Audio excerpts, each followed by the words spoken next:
pessoal, Elias Jabbour aqui. Alguns dias atrás houve uma verdadeira chacina aqui no Rio de Janeiro, uma maior operação policial da história, pelo menos do estado do Rio de Janeiro. 130 mortos contabilizados, feridos, 4 policiais mortos, enfim, inocentes mortos. Aquele show de horror que vocês imaginam. Isso tomou conta da pauta nacional. Todo mundo passou a discutir segurança pública. Eu mesmo fiz um vídeo já dizendo muito claramente que eu não sou um especialista em segurança pública. É bom deixar isso muito claro. Eu fui muito atacado no X, porque primeiro eu fiz uma postagem dizendo da ideia de que isso é um pouco isso é parte de um tudo que envolve as contas que o neoliberalismo está entregando ao país após 40 anos de diminuição do tamanho do Estado, não é? Fala-se muito em recuperar território, mas os territórios eles não foram tomados pelo tráfico, eles foram entregues ao tráfico, né? E para a criminalidade.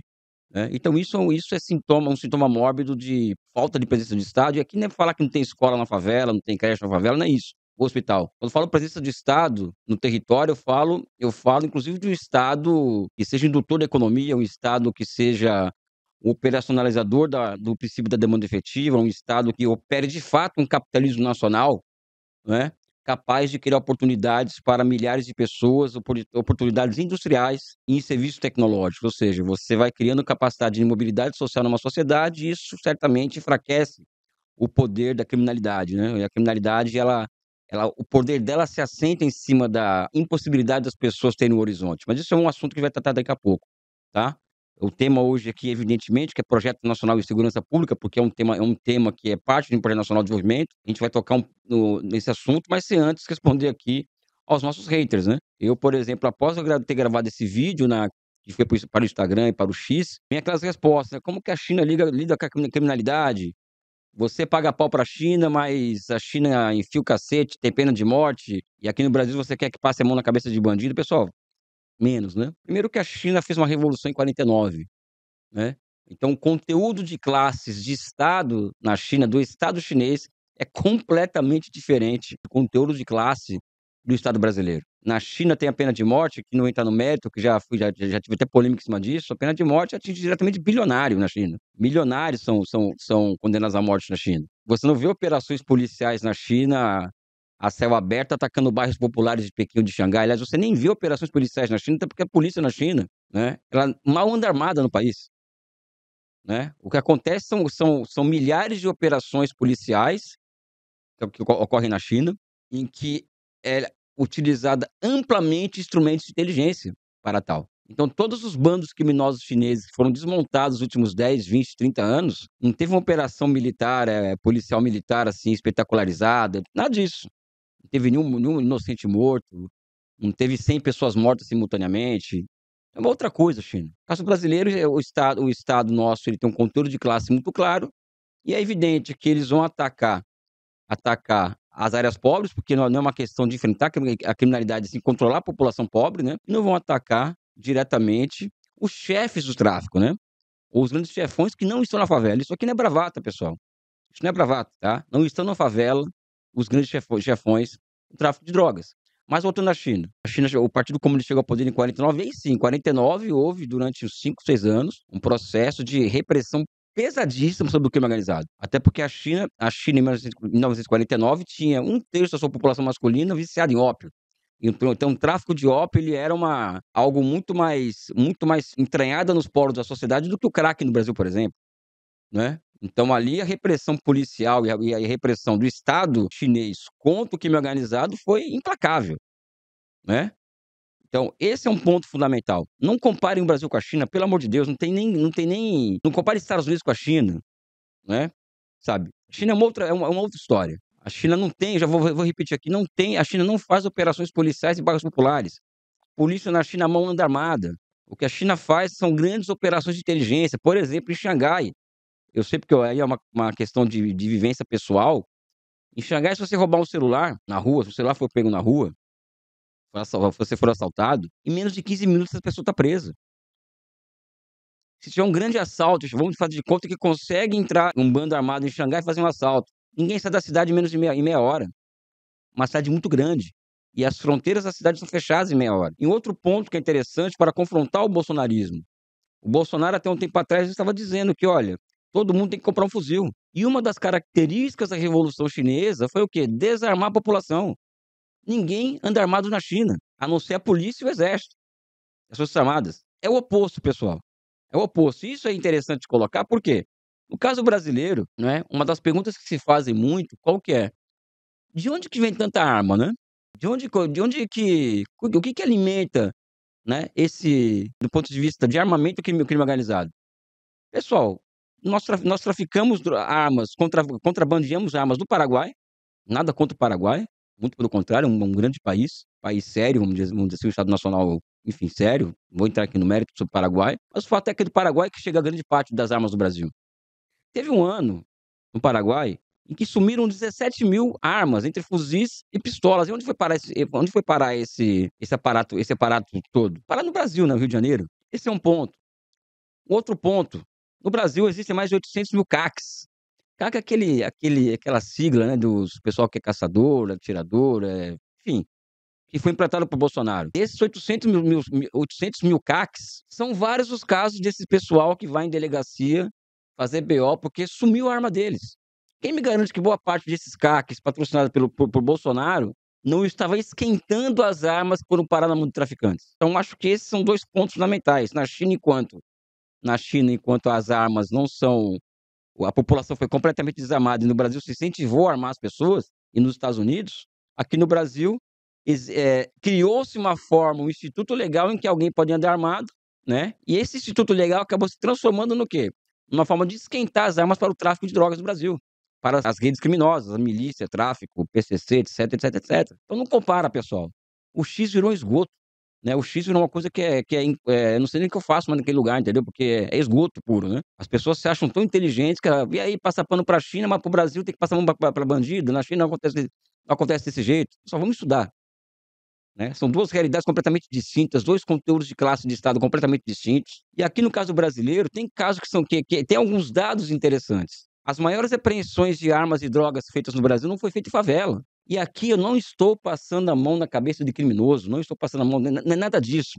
Papo de direitos humanos, eu sou favorável aos direitos humanos. Essa pauta, amplamente favorável, nem a minha é uma pauta indiscutível dos direitos humanos. Mas não é o caso aqui. Aqui é um dado, ou seja, as maiores apreensões de drogas e armas do Brasil não foram feitas em favelas. Teve o caso da apreensão de fuzis no condomínio que Bolsonaro mora, apreensão de droga no avião presidencial do Bolsonaro. Se apreendeu muito mais drogas do que nessa operação. Aquele caso do helicóptero que dizem que era alugado pelo então senador Zé Perrella, um rapaz de Minas aí, né? Que chegou não sei quantos quilos de cocaína pura. Então já vamos limpar o terreno e dizer, não é na favela que está o problema, entendeu? Esse é o X da questão. Por um outro lado, eu entendo perfeitamente, aquele cara, aquele trabalhador, veja bem, o trabalhador que está numa escala 6x1, aquela escala extenuante, ganhando salário mínimo muitas vezes, e esse cara realiza um sonho de comprar um celular, um iPhone, por exemplo, e paga em 30 vezes esse negócio. Eu entendo o ódio dessa pessoa quando ele sai na rua com esse celular e esse celular é roubado. O cara quer que o cara morra, meu amigo. É normal, isso é humano isso aí. O cara 6x1, paga em 30 vezes, o celular é roubado. Qual que é o desejo dessa pessoa? É que essa pessoa morra, que roubou o celular. Isso é humano, isso. A minha questão particular, eu acho que é a questão que tem que envolver qualquer discussão sobre segurança pública de uma forma ampla, não da forma da segurança pública como fim em si mesmo, porque ela é uma discussão de amplitude, porque envolve os mais amplos setores da sociedade, tanto da sociedade civil, chamada sociedade civil, quanto os seus setores econômicos, né? A minha questão é ver como, aliás, nem é uma frase minha, isso é do meu amigo velho dos livros, que ele trouxe esse exemplo, né? A minha questão é fazer como que as pessoas não chegam ao ponto de ter que roubar um celular, seja para alimentar o vício, seja para uma outra coisa. E aqui entra a questão do projeto nacional. Primeiro ponto, a gente não vai enfrentar a questão da segurança pública, pessoal, com o neoliberalismo. É incompatível um país ter arcabouço fiscal, o país ter criminalização da política fiscal, um país ter meta de inflação de 3% anualizada, o país ter a maior taxa de juros do mundo. Isso não combina com a necessidade de ampliação de investimentos em inteligência, ampliação de investimento na vigilância de fronteiras. Quando eu falo ampliação de investimentos, nisso aí, estou falando da casa de centenas de bilhões de reais, né? De forma que as fronteiras brasileiras sejam muito menos vulneráveis do que é hoje. Por que elas são muito vulneráveis? Tem até uma reportagem no Fantástico, uns anos atrás, demonstrando abandono completo de locais de passagem de um país a outro, né? Porque não tem dinheiro, pessoal. Porque não tem dinheiro. Ou boa parte desses, ou mais de R$ 1 trilhão vai para juros de dívida pública, ou seja, não combina. Então qualquer discussão sobre segurança pública que não enfrente essa questão, nem começa bem essa discussão. Ela nem se inicia. Um segundo ponto que eu coloco aqui, né, a reocupação de territórios no Brasil por parte do Estado não vai se dar tão e somente com operações policiais. Aqui eu não estou falando que sou contra a operação policial, tá? Eu sou a favor de operações policiais baseadas em altíssima inteligência. E não você deslocar 2.500 policiais militares e civis, deixando vulnerável outras partes da cidade, do Rio de Janeiro. E mais do que isso, existe um estresse de uma operação. Eles não podem se manter lá por muito tempo. Existe uma questão logística, ou seja, custa milhões, inclusive, isso daí. Então a questão não é ser contra a operação policial, per se, é observar que operações baseadas na inteligência são muito mais eficazes. O que é uma operação baseada na inteligência? Porque está todo mundo falando agora de inteligência também, né? Operação baseada em inteligência é muito objetivos, muito claro. É observar de onde entra, de onde sai o dinheiro que as facções criminosas usam para comprar armamento. Ou seja, rastrear o sistema financeiro. Você quer desestruturar uma organização criminosa, você não vai invadir favela. Porque certamente, pessoal, a capacidade operacional do Comando Vermelho ela não foi nem tocada com essa operação. Eu ouso dizer isso aí. A capacidade operacional do Comando Vermelho não foi nem tocada com essa operação. O que pode comprometer a capacidade operacional do Comando Vermelho e outras facções é mexer no dinheiro deles. É saber em quais empresas são investidos o dinheiro, que são lavados o dinheiro. Dizem que o PCC é o terceiro maior empregador do país, ou seja, todo mundo comentando isso daí. E quem enfrenta de fato esse negócio aqui vai um parabéns ao governo federal. A operação mais ousada da história das polícias brasileiras, com capacidade de desarticular esquemas de lavagem de dinheiro e de financiamento do crime organizado, foi feita pela Polícia Federal em São Paulo e na Faria Lima, que é o metro quadrado mais caro do Brasil. Alguém imaginava ter polícia entrando em sede de banco? Isso sim é uma operação policial que pode servir como exemplo. E aqui, voltando, inclusive, a operação policial daqui. Foram apreendidos 100 fuzis, se não me engano. E um dado que o Jones Manuel trouxe em uma live que ele fez, ele fala o seguinte, e fui pesquisar depois, é verdade. Tem mais de 2.000 fuzis no complexo do Morro da Penha e do Alemão. Ou seja, nem 5% dos fuzis que existe lá foi apreendido. Mandado de prisão, por exemplo, quantos foram cumpridos? Porque a ideia era invadir a favela para o quê? Para cumprir 100 mandados de prisão. Quantos foram apreendidos? Vocês perceberam que isso sumiu do debate, isso? Ou seja, existe um fato do seguinte, há 40 anos se combate o crime com violência letal, o crime só se arma ainda mais, a ponto dos caras conseguirem um drone para poder vigiar as favelas, né? E não melhora a situação. O Rio de Janeiro não tá mais seguro hoje do que ontem. Então, nós que pensamos o país consequentemente, temos que trazer uma solução para isso. A solução é a longo prazo, a solução é enfrentar a questão do neoliberalismo, que não tem conversa, pessoal. Eu não vou aqui não ter solução mágica para as coisas, ou seja, o que existe são fatos, ou seja, não combina combate à criminalidade nesse nível que chegou no Brasil com políticas monetárias, fiscais, que são incompatíveis com a elevação da taxa de investimento. Esse é um ponto fundamental. Se a gente não começar por, repito aqui, se não começar por aqui, a discussão nem continua. Não tem liga, pessoal. Não tem condições de ir à frente uma discussão que trate o enfrentamento à questão do tráfico, do crime organizado e a reocupação de território sem enfrentar a questão dos marcos institucionais que criminalizam a política fiscal no Brasil. Os marcos institucionais que mantêm em pé uma ordem macroeconômica de caráter neoliberal. Não tem conversa. Nós estamos lidando com facções altamente armadas até os dentes. Você não vai enfrentar isso. Não vai enfrentar isso com uma capacidade de investimento pequena por parte do Estado. E olha, pessoal, a indústria da segurança pública, ou seja, o IPE tem uma pesquisa que trata disso, que aqui é basicamente arma, né, pessoal? Arma, né? É 380 bilhões por ano, de reais, por ano, para investir em arma e equipamento. Isso gera demanda efetiva aonde, pessoal? Aí vem uma questão geopolítica. Aonde que gera essa demanda efetiva? Estados Unidos e Israel, que são os países onde nós importamos armas e equipamentos de segurança. Ou seja, existe sim uma questão geopolítica envolvida nesse negócio. Você acha que o Comando Vermelho quer tomar o Estado brasileiro, pessoal? Você acha que o PCC quer tomar o Estado brasileiro? Não, não querem. Então por que chamar esses grupos armados, esses grupos criminosos de terrorista? O que em tese é terrorista quer tomar o poder do Estado, pessoal. Eles não querem tomar o poder do Estado. Então vai se criando uma gramática que vai naturalizando a possibilidade de uma intervenção estrangeira no país. o Cláudio Castro entregou para o Washington informações sobre o Comando Vermelho, por exemplo, o Terceiro Comando Puro, etc, etc. Então, o que está por trás de uma operação dessas, a gramática que opera uma operação como essa, também é isso, é geopolítica pura. É geração de demanda efetiva para os Estados Unidos e Israel e criação de uma gramática que pode permitir uma possível intervenção estrangeira no país. Acho que um pouco isso para desmontar essa questão toda que envolve esse aparato comunicacional da extrema-direita, esse aparato semiótico que esses caras construíram. Quem defende o projeto nacional para o Brasil, defende o fortalecimento do Estado. Estado fraco não reocupa território. Estado que não pode gastar além do que arrecada, não vai retomar conta de território. E aqui entra o ponto que é fundamental. Um país que é incapaz de gerar emprego industrial para as pessoas é um país incapaz de entregar segurança pública para as pessoas. Um país que é incapaz de observar uma favela e não ver aquilo uma gigantesca oportunidade de investimento público, não quer reocupar território. Vou dar um exemplo aqui para vocês. O Nem da Rocinha, se não me engano, ele fez uma entrevista, uma dessas biografias dele, dizendo que o Lula era o maior inimigo político dele porque ele perdia soldados do tráfico para o PAC. Ou seja, o PAC foi o programa de aceleração do crescimento e ele operou muitos anos 2010, 2011, em favelas no Rio de Janeiro. Então ele perdeu 50 soldados do tráfico. Vocês imaginem a possibilidade aberta para o Estado brasileiro reocupar território com um imenso programa de investimentos em favelas no Brasil, da ordem de centenas de bilhões de reais. Isso quebra a base, vamos dizer assim, geográfica do tráfico de drogas no Brasil, das facções criminosas. O tráfico de droga é Faria Lima, vamos dizer assim, né? Os chefões, né?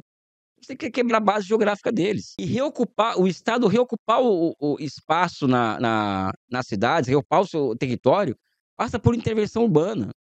Investimento público, pessoal. O país tem uma taxa de investimento do Brasil de 18%, não vai querer perder território para o tráfico de drogas? Então, vem aqui uma solução que nós colocamos aqui, uma pauta, ou seja, intervenção maciça do Estado em complexos de favelas Brasil afora, no sentido de transformar o que existe ali em oportunidades de investimento, ou seja, abertura de novos campos de acumulação. Isso vai resultar em um enfraquecimento brutal da capacidade das facções criminosas controlarem o território. Então, já colocamos aqui inteligência, rastrear dinheiro, até está todo mundo falando isso é um senso comum, já está se fazendo isso.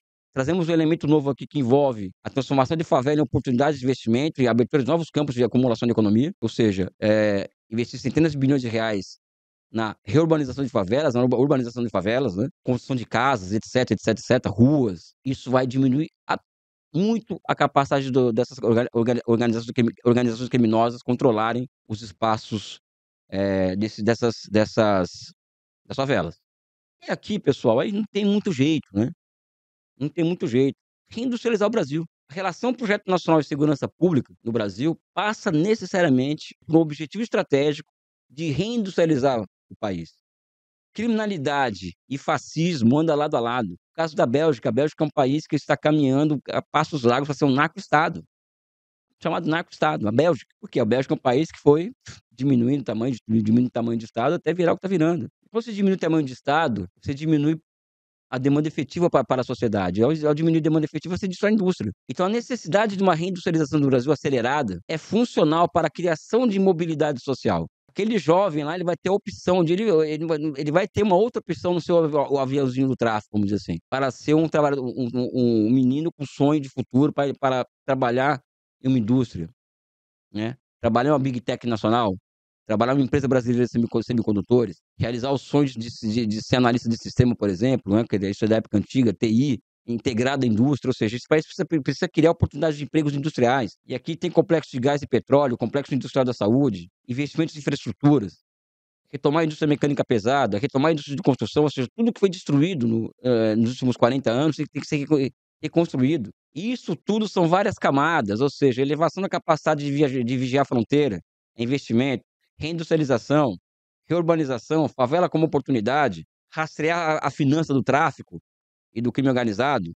Ou seja, um projeto nacional que consiga combinar todas essas camadas com o objetivo de enfrentar a questão da segurança pública e da retomada do território, e não um projeto nacional que responde, vamos dizer assim, a essa demanda imediata da sociedade, que é enfrentar a questão da segurança pública. E aqui a esquerda tem que deixar de ter medo de falar nesses termos. Ninguém aqui quer passar a mão na cabeça de bandido. Ninguém aguenta mais ser assaltado, ser apavorado. A questão não é essa, de direitos humanos ou não direitos humanos. A questão é encontrar um caminho viável para esse país, poder progredir com estabilidade social e segurança para as pessoas. E não compare o Brasil com a China. É uma comparação muito indigesta. Eu quero deixar um forte abraço e um beijo no coração de vocês. Muito obrigado.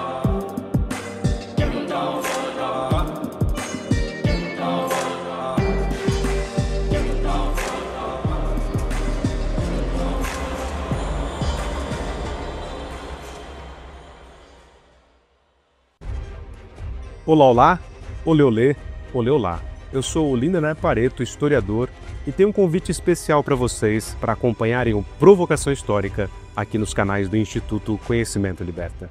Toda quarta-feira, às 7h, logo após o ICL Notícias segunda edição, convidados e convidadas que ajudam a gente a pensar o passado, a criticar o presente e a projetar alternativas de futuro para um Brasil diferente, para um mundo diferente. E se no cotidiano dificílimo do trabalho você perdeu o episódio inédito, não se preocupe, você pode assistir também toda quinta-feira a reprise, logo após o Rolê ICL, ao 12h30. Venha para o Provocação Histórica.